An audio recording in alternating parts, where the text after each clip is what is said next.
to another episode of Being Da podcast. It's a podcast brought to you by Homestart Glasgow South. As usual, I'm Joseph, and this is Doug. Good to see you guys. Good to see you, Joseph. How are you? Yeah, I'm very well. Yourself? I'm good, thank you. Good. So today we've actually got some feedback from the antenatal workshop that we run, and most of the feedback, most of the questions the guys ask us is, how do we handle baby when they're newborns? How do we change nappies? How do we hold them when we're bathing them? And how do we hold them when we're feeding them? So we're just going to have a quick episode today discussing handling babies and nappy changes and a wee bit of bathing. So I think that's often where guys they're not used to it. I mean, women probably too, but it could be the first baby you hold is your own child. So it's a case of you've got this precious cargo, this precious creature that you want to keep safe. You don't want to drop them, to be frank. You don't want to hurt them. And you want to be able to hold them correctly so that they're comfortable and that they're safe. And it comes quickly, but if you don't know how to do it, and it's not something you just want to sort of have a test run, you actually want to, from the get-go, be quite good. So hopefully today's episode will be able to guide you just a little bit on how to properly handle babies, what you can do, what you can't do or shouldn't do. And we hope it'll be a wee tip in there as well for you. Yeah. And it's a relief to know that you will get the hang of it pretty quickly.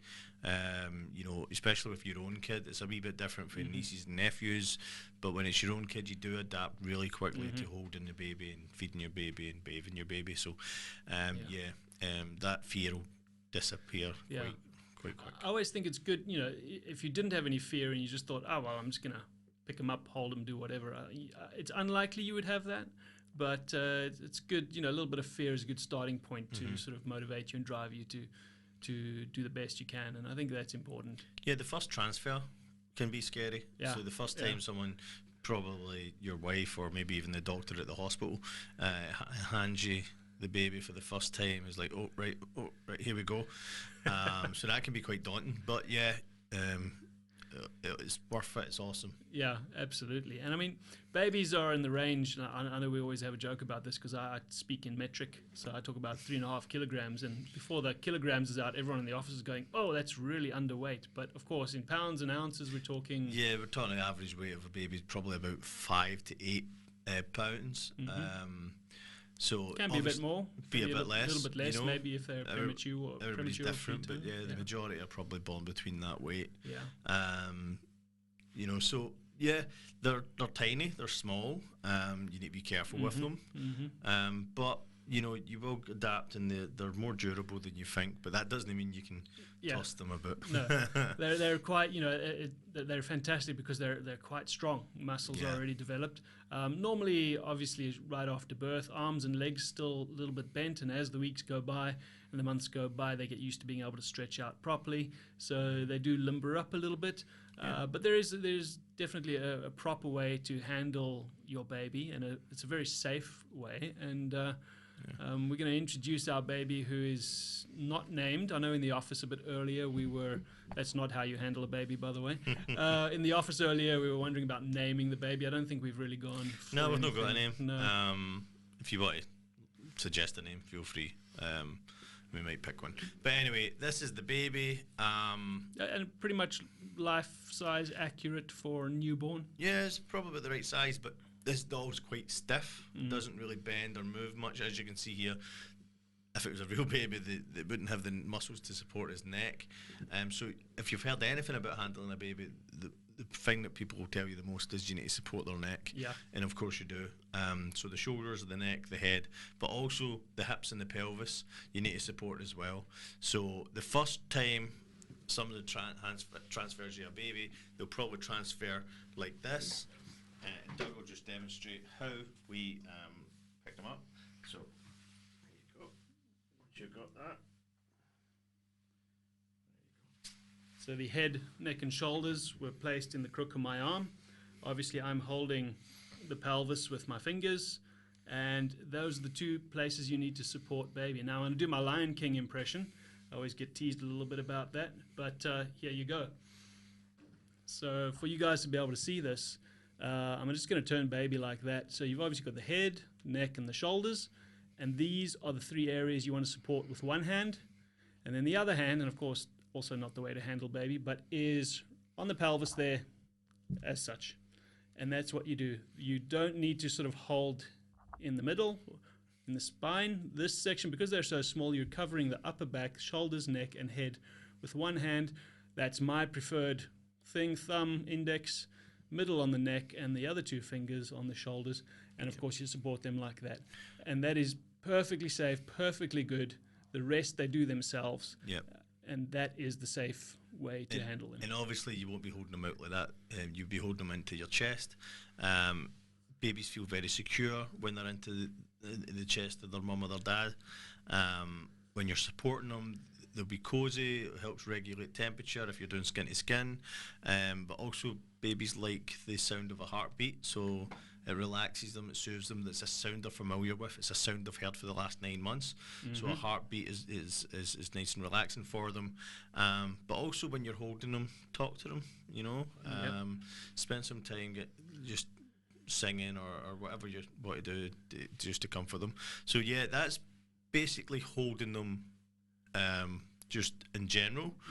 But if you're feeding a baby, if you're bottle feeding a baby, you would hold them in the corner of your arm as well, and it frees up the other arm to hold the bottle. Very simple. Of course, if you're going to burp your baby, one of the techniques is to quite firmly tap the back. You put them up with the head on your shoulder, and you know, obviously you're not hitting the child. Let's be clear, you're not hitting, but you're not also just doing that. Another trick is to, now imagine if I placed baby on my knee like that. So imagine if baby's on my knee, you would hold baby like that and just rotate them a little bit. That's to help the gases maneuver within the body, as any air they've taken in, rather, as they've been feeding, and that will just help them burp. So that's one aspect that you can do.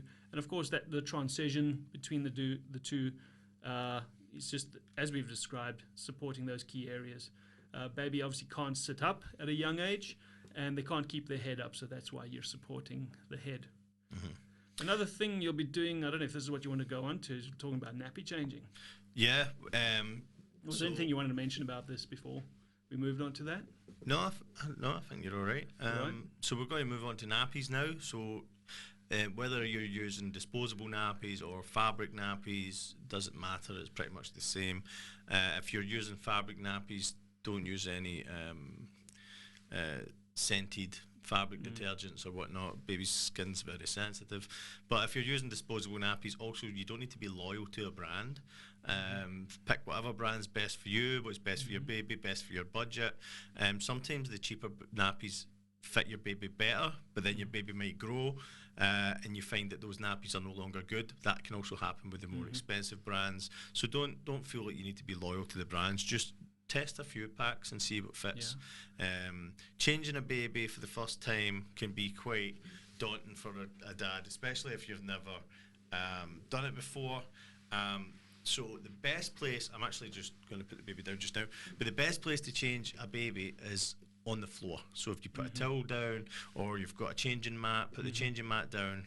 Have everything you need to change the baby close by, where you can reach, arm's reach away. So you're going to have your tub with warm water, cotton wool to clean the baby, and cotton pads. Yeah, cotton pads. Typical cotton wool balls that you can get a whole pack of. You wet them, and then of course you're wiping, and they just break apart, and then you've got threads sitting on baby's skin, and can be quite difficult getting them off, and you don't want to hurt baby. So that's why we wouldn't recommend them. But a cotton wool pad works. Very well. A good tip, that one. And also have your bag there, so the bag to put your dirty nappy in. Be careful with the bag, obviously, but also when you're cleaning them, clean away from the genitals. You can also, a good opportunity to clean the folds in their legs, clean their neck. So armpits too, armpits, maybe. Yeah, so you don't need to bathe them too much, but we'll talk about bathing in a second. But when you're lying your baby flat on the floor, unlike this doll, they won't be able to lift their head up like that. But you probably noticed that people just jackknife their baby, lift their legs right up like this. So that's okay if the baby's a bit older, a bit stronger. And you're not putting all the pressure on the neck and the head. So, and then you can just slide the nappy right under. But with a newborn baby, his head will be flat, or her head. It's actually a good idea to move them side to side slightly. And that way you can slide a bit of the nappy under, the other side, nappy under, and keep going until you get the nappy right under, and then that allows you to do your business and finish off. So the nappies, straps, the Velcro tags or the sticky tape, it goes to the back, and that's pretty much the nappies. Within a week, you'll be a master at it. Yeah. If it's within a week, you probably still have the umbilical cord or a section of it attached. That normally comes away in the first 2 weeks. That just goes under the nappy, the top strip of the nappy as it's folded over. So you've got to be cautious around that. Yeah. But that comes away quite quickly. And it looks quite grim, doesn't it? Yeah. It's not the nicest of sights. It does look like it hurts the baby. It doesn't. It's just the navel will just heal up, and then it'll just dry up and fall off. So whenever you are handling baby, just be careful you don't want to catch the umbilical cord.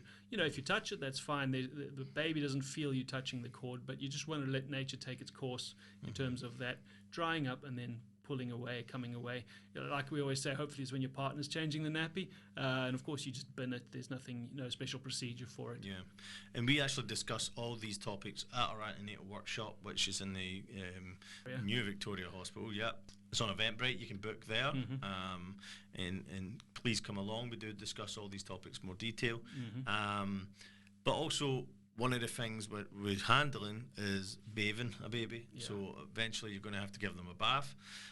Whether you're using your actual grown-up tub or you're using a tabletop tub or whatnot that's designed for babies, it's up to yourself. You still need to support them. So when you're supporting a baby, you're going to lower the baby into the tub. Once you've supported them, and you can let the hand go that's holding the support in the pelvis, but you still need to support their head, their shoulders, and their neck, right? Use the other hand to splash the water over them. Now, you don't need a lot of water, just about 2 inches. 2 inches of water. I was going to say ounces there, 50 millimeters, you mean, right? So use your other hand. That'll free up the other hand to clean them, and then you can just get them a quick wipe down. Now, babies don't need baths a lot. 2 baths, 3 baths a week is absolutely more than enough. Yeah. You don't want to be washing away all the oils in their skin, but also you might find your baby loves the bath, you might find the baby hates the bath, and you might find they change their mind halfway through or whatever. But again, you don't need to have them in the bath that long. A baby bath doesn't take that long to do. No, and I mean, again, if they love it, keep them in a bit longer. Be aware of the temperature if it's dropping. If you're in Scotland and you've ordered a baby box, you get a thermometer for the bath that comes with it. If not, I think £5-6 you could get one off any online retailer. Obviously, the temperature's lower than what an adult would prefer. And just be aware that temperature could drop quite quickly, and that might contribute to them not liking their bath very much. Also with the bath, never leave them alone. Ever. Always stay with them. Never leave them alone. And it's crazy that I need to say that, but I need to say that.